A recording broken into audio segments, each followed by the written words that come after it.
സംസ്ഥാനത്ത് പാലവും റോഡും തകരുന്നത് ആവർത്തിക്കുകയാണെന്ന് കെ.പി.സി.സി അധ്യക്ഷൻ സണ്ണി ജോസഫ് കോഴിക്കോട് മാധ്യമങ്ങളോട് സംസാരിക്കുകയായിരുന്നു അദ്ദേഹം. സർക്കാർ ഇക്കാര്യത്തിൽ ഗുരുതരമായ അനാസ്ഥയാണ് കാണിക്കുന്നതെന്നും സണ്ണി ജോസഫ് ആരോപിച്ചു. തോരായിക്കടവ് പാലം പുനർനിർമ്മാണം എത്രയും പെട്ടെന്ന് തുടങ്ങണമെന്നും സണ്ണി ജോസഫ് ആവശ്യപ്പെട്ടു.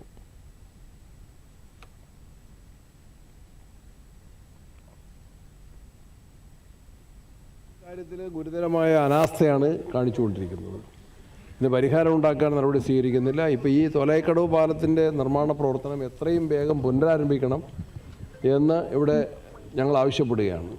ഒരു കാരണവശാലും ഇത് കാലതാമസം ഉണ്ടാകാൻ പാടില്ല. ജനങ്ങൾ വലിയ പ്രതീക്ഷയോടെ വലിയ കോടിക്കണക്കിന് രൂപ കിഫ്ബി പദ്ധതിയിൽ ഉൾപ്പെടുത്തി ചെലവഴിച്ചാണ് ഈ പാലം നിർമ്മിക്കുന്നത്. ഇത്തരം കാര്യങ്ങൾ നിയന്ത്രിക്കാൻ ഉദ്യോഗസ്ഥന്മാരെ നിയന്ത്രിക്കാനും കരാറുകാർക്ക് യോഗ്യത അടിസ്ഥാനത്തിൽ മാത്രം കരാർ ഏൽപ്പിക്കാനും സാധിക്കേണ്ടതായിട്ടുണ്ട്. ഇത് ആവർത്തിച്ചുകൊണ്ട സംഭവങ്ങളാണ്, ഒറ്റപ്പെട്ട സംഭവങ്ങളല്ല. ഈ സംഭവങ്ങൾ പരമ്പരകളായിട്ട് ആവർത്തിച്ചുകൊണ്ടിരിക്കുന്നു. തൊഴിലാളികൾ മരിക്കുന്നു, നിർമ്മാണ പ്രവർത്തനം സ്തംഭിക്കുന്നു. അത് വളരെ ഗൗരവമേറിയ കാര്യമാണ്. ആവശ്യമായ നടപടികൾ വേണം, അന്വേഷണം വേണം. ഗവൺമെൻറ് വളരെ